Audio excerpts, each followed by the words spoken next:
warahmatullahi wabarakatuh. Sampurasun, saya Herlina Febriani, ASN Provinsi Jawa Barat, yang bertugas di Dinas Pendidikan, Unit Kerja SMA Negeri 3 Sumedang. Saya merupakan guru bahasa Sunda di kelas 10 dan 11. Berikut saya akan menyampaikan laporan IKI untuk alat peraga pembelajaran pada bulan April tahun 2022 dengan materi terjemahan. Nah, baik, akan saya jelaskan. Ini merupakan resume yang saya berikan kepada peserta didik, sehingga peserta didik tidak perlu repot-repot membaca dalam buku paket yang dalam tanda kutip mereka terkadang enggan ya, karena buku paketnya tebal, kemudian tidak menarik dan lain sebagainya. Saya buat untuk colorful supaya lebih eye-catching. Oke, yang pertama dibahas pada peserta didik adalah kompetensi dasar. Nah, untuk kompetensi dasarnya ada menganalisis aspek kebahasaan dan rasa bahasa teks terjemahan, kemudian menerjemahkan teks ke dalam bahasa Sunda atau sebaliknya dengan memperhatikan aspek kebahasaan dan rasa bahasa. Selanjutnya guru membuat IPK, gitu ya, turunan dari KD. IPK-na nuka hiji siswa paham kana isi teks terjemahan, nuka dua siswa paham padika narjamahkeun, teras siswa mampu narjamahkeun teks kana bahasa Sunda atau kana bahasa Indonesia kalawan merenah. Tah ayeuna urang pedar hiji-hiji maham tarjamahan heula. Naon sih tarjamahan teh? Terjemahan teh sok disebut oge alih basa. Nyaeta mindahkeun teks tina basa sumber atau basa asli kana basa sejen atau basa anyar. Narjamahkeun oge sok disebut nyalin atau mindahkeun hiji basa kana basa sejen. Tujuanana kanggo naon? Narjamahkeun teh kacida pentingna lantaran teu kabeh jalma ngarti atawa paham kana unggal basa anu dipake atawa digunakeun ku jalma sejenna. Contona misalkan teu sadayana urang Sunda kan, nah janten biasa urang Sunda teh narjamahkeun tina bahasa Indonesia tanapi tina bahasa Inggris kana bahasa Sunda. Kitu deui tibalik kitu nya sabalikna. Urang salaku urang Sunda narjamahkeun kana bahasa Inggris sareng sanes kantena. Nah, terus padika narjamahkeun aya naon wae ari padika teh aturan. Kukituna dina narjamahkeun teh aya aturanana. Pang-pang nama urang kudu boga kamampu dina basa anu rek ditarjamahkeunana. Aya 3 kamampu anu kudu kacangking mun urang rek narjamahkeun. Anu kahiji kamampu gramatikal, nyaeta mangrupa pangaweuruh urang ngeunaan kekecapan, nyusun kalimah siga kumaha, nyusun alinea teh kumaha, sareng ngalarapkeun ejahan. Anu kadua kamampu sosiolinguistik. Ieu pangaweuruh ngeunaan hiji basa dina kahirupan sapopoe masyarakat pamakena.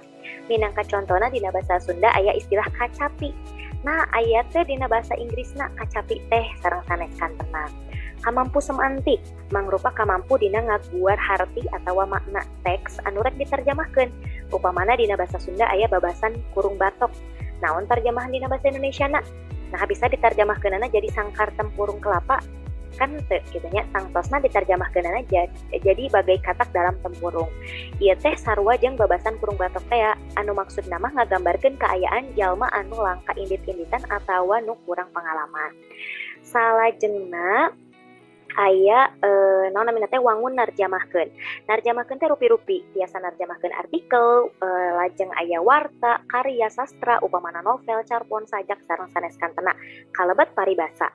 Ku makarna pangaweuruh jeung teknologi, paribasa nu kiwari dipake ku urang Sunda aya nu dijieunna jieunnan dina basa Sunda, tapi aya oge anu meunang narjamahkeun tina basa sejen, upamana tina basa Inggris, Arab, Walanda, Indonesia, Jawa jeung sajabana. Contona ye, paribasa tina basa Indonesia anu kana basa Sunda. Aya hurang handapkeun batu. Ini ieu teh dicanak tina ada udang di balik batu. Kawas cai dina daun tales. Ini diambil dari seperti air di atas daun talas. Paribasa tina basa Arab naon? Musabar kekasih Gusti, innallaha ma'as-sabirin. Kebersihan sebagian tina iman, anadofatu minal iman. Tina bahasa Inggris, waktu sarua jeung duit, time is money. Paribasa tina bahasa Jawa, pohok kawiwitan atawa asal usul nyata ada melalui tapel. Nah, eta salah sawiah contoh-contoh kitu nya janten kagiatan nerjamahkeun teh rupi-rupi pisan wangunna. Lajeng kumaha cara atanapi tips nyundakeun atawa narjamahkeun kana basa Sunda. Komo mangrupa artikel atawa warta teu kudu ditarjamahkeun sakecap-sakecap. Lantaran naon? Lantaran teu kabeh basa dina basa Indonesia bisa langsung disundakeun. Lajeng dina narjamahkeun intina urang kudu tetep ngindung kana basa, kalimah jeung kecap aslina. Aya sababaraha cara gampil dina narjamahkeun. Anu kahiji, baca heula artikel atawa bacaan sakabehna sagemblengna. Lajeng coba baca saalinea atawa saparagraf kitu nya. Cobaan hartikeun sakalimah. Tah eta lengkah-lengkahna janten aya step by stepna teu langsung gitu. Teu langsung ujug-ujug tapi justru sakecap-sakecap ulah. Tapi cobi heula urang cobi sakali mah gitu nya jadi dirajengkeun sareng saneskanna. Lajeng naon deui anu baris dipedar salajengna nyaeta media penting dina proses narjamahkeun. Kamus ieu jadi salah sahiji media anu kalintang pentingna dina narjamahkeun. Pangpangna kamus duwi basa. Lantaran naon? Lantaran eusina nerangkeun sasaruaan kecap dina dua basa anu beda. Aya kecap serepan, tadi disebat-sebat wae nya naon sih saleresna kecap serepan gitu. Kecap serepan teh nyaeta kecap dina basa Sunda anu asalna tina basa Sejen atawa meunang pangaruh ku basa Sejen. Upamana tadi tina basa Walanda, Arab, Jepang, Inggris, Indonesia, Jawa jeung saterusna.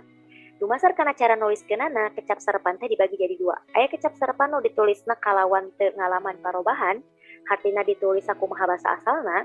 Aya oge anu kecap serepan anu ngalaman parobahan dina nuliskeunana lantaran nyaluyukeun jeung pelafalan dina basa Sunda. Contoh, dina basa Walanda, aerodynamic janten aerodinamika. Hemoglobin janten hemoglobin. Acculturation janten akulturasi. Dina basa Sanskerta, cabda dina basa Sunda janten sabda.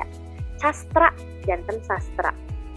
Teras Arab akhir aya kaha kitu nya. Di urang akhir. Khusyu janten khusu dina basa Sunda. Lajeng Inggris phrase, teras janten frase. Pace janten fase. Tah sareng saneskanteuna janten inti nama dina kagiatan narjamahkeun kedah disaluyeukeun deui. Sapertos kitu sakitu panginten pedaran dinten ayeuna kanggo sumber bacaan seueur pisan ieu tiasa ditinggal tina buku-buku paket bahasa Sunda kelas 11 Wedalan Cahara Basa, Rancage Diajar Basa Sunda sareng Panggelar Basa Sunda. Sakitu laporan iki di sasih April tahun 2022 tepang deui dina materi-materi salajengna. Wabillahi taufiq wal hidayah. Wassalamualaikum warahmatullahi wabarakatuh.